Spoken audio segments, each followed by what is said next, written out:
yung kay Ashley, very kayo, vocal ka, sabihin na nililigaw mo siya. Di ba kasi Jessica? So, ikaw ba yung tipo ng lalaki na very traditional sa panliligaw or... Ako masasabi ko very traditional.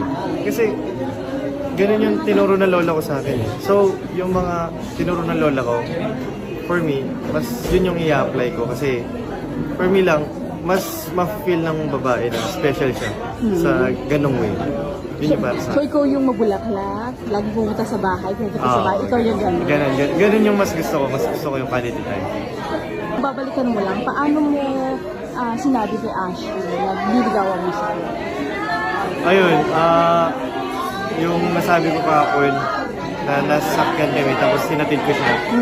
Ayun, tapos sinabi ko na seryoso ako sa kanya. Tapos sinabi ko na kung pwede maligaw. Kailan mo siya naramdaman na gusto mo siya talaga at ano ka? Actually, mas nag-start nung lumabas ako ng bahay. Kasi mas nakita ko, may mga pangyayari na hindi ko alam kasi di ba sila na nag-uusap. Tapos nakita ko talaga na kung sino talaga si Ashley as a person. At yun talaga yung pinaka-ina-admire ko sa kanya. Lalo na yung paniniwala niya kay Lord. Para sa akin kasi, yung babaeng gusto ko, kapag nagkaroon ako ng relationship, si Lord talaga yung center namin. Kasi para may guidance kami, di ba?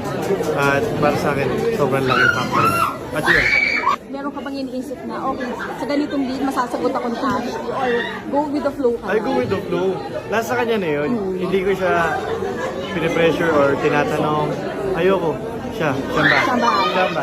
Wala. So ito rin, kasi si Ashley, di ba, nasa kabilang network. Ah. So meron din siyang mga co-actor na natatandem sa kanya or nalapit sa kanya. Reaction mo doon, napag-uusapan niyo ba yun na ready siya? Ready ka? Ako naman, May sa iba? before pa ako pumasok sa buhay ni Ashley, yun na yung work niya. Yun na yung naging work niya sa buong buhay niya. Yun na yung nagpapakain sa kanila. So, ako, dapat bago ko pinasok yung buhay ni Ashley, alam ko na yun, na mahirapan din yung pagkanto. So, wala talaga sa akin. Naiintindihan ko talaga. Tutulungan ko pa siya.